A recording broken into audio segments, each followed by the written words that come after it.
जबानें जो होती हैं, जो हम बोलते हैं, लैंग्वेज, भाषा, जबान, इनका ताल्लुक किसी धर्म से या मजहब से नहीं होता। इनका ताल्लुक असल में इलाकों से होता है। जिस इलाके में जो जबान बोली जाती है तो वहां के रहने वाले सभी मजहब के लोग वही जबान बोलते हैं।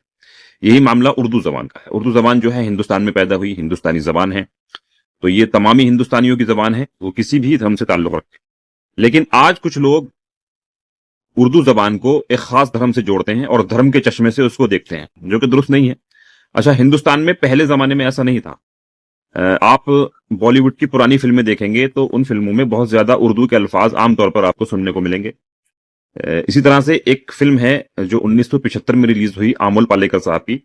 फिल्म का नाम है छोटी सी बात। तो उसका एक सीन है, वो मैं आपको दिखाता हूं। उसमें किस तरह से आमोल पालेकर साहब जो हैं एक डायलॉग बोल रहे हैं, तो उसमें वो हिंदी के एक लफ्ज पर उर्दू जबान के एक लफ्ज को तरजीह देते हैं। तो वो सीन इस तरह है, देखिए उसको आप। प्रभा, सच बताऊं, सिर्फ तुम्हारे लिए। प्रभा, मैं तुम्हारे लिए सब कुछ खरीद सकता हूं। मेरी तो ये इच्छा है कि इच्छा नहीं, तमन्ना। हाँ, तमन्ना अच्छा वर्ड है। हाँ, मेरी तो ये तमन्ना है प्रभा कि कल। देखा आपने किस तरह से उन्होंने जो है लफ्ज इच्छा की जगह तमन्ना को इस्तेमाल करना बेहतर समझा और कहा कि तमन्ना जो है सुनने में अच्छा लगता है।